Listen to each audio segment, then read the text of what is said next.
kaigsunan. Naglaga ako ng dukay. Ganito kayo. Ito yung ano niya, size ng dukay dito, malalaki. Ito, nilaga ko na ito. So, balatan ko na lang. Merienda ako ng dukay. Ito yung balat niya. Ay. Ito, may ano pa siya eh, may, ito yung una niyang balat. Yes. Kaya kamatagalan ang ano nito eh, paglalaga kasi matigas siya. Ayan, tapos pag natanggal na yung first layer niya, ito naman ito mga ganito mga kaigsunan, hindi naman ito masasayang kasi kinakain ito ng baboy, kaya yung balat niya pwedeng pakain sa baboy, pero ito hindi. Matigas yan eh, yung mga ano lang ito, pinapakain naman sa baboy. Yan, may merienda ako ngayon ng dukay or tuge. Hindi ko alam kung meron sa inyo dito mga kaigsunan ng dukay, pero dito sa amin ito yung pangunahing root crops na pinakain din namin. Dukay, ubi, kamote, sudi, ano pa ba, mais, meron din mais. Kamuting kahoy hindi gaano dito. Yung kamuting kahoy dito ginagawa lang nilang puto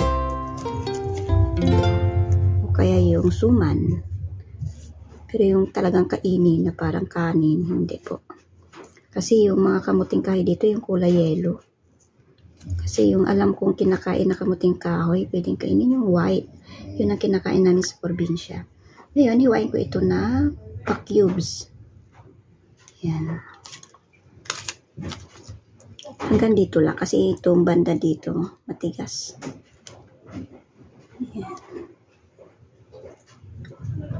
Okay. Ito, nabalatan ko na rin itong isa.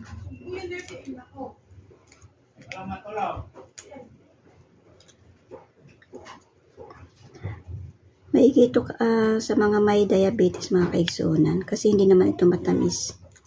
Pero ako gusto ko ng medyo matamis. So ito ay lalagyan ko ng konting condensed milk. Yan. Pwede rin siyang gawing dukay salad. Dukay salad. Lagyan siya ng fruit cocktail. And kung ano yung pagkakaluto ng pagkagawa pala ng fruit salad, ganun din siya. Yan, hihiwain ko ito siya ng pa-cubes. Yan. Ang sarap na tingnan, oh, white na white. Hiwain ko siya ng pa-cubes. Ito na.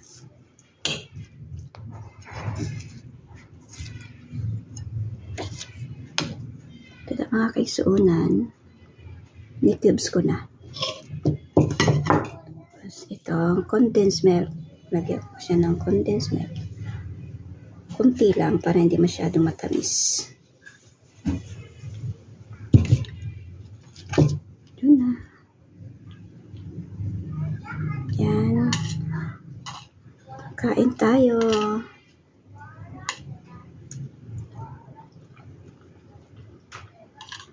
Masarap.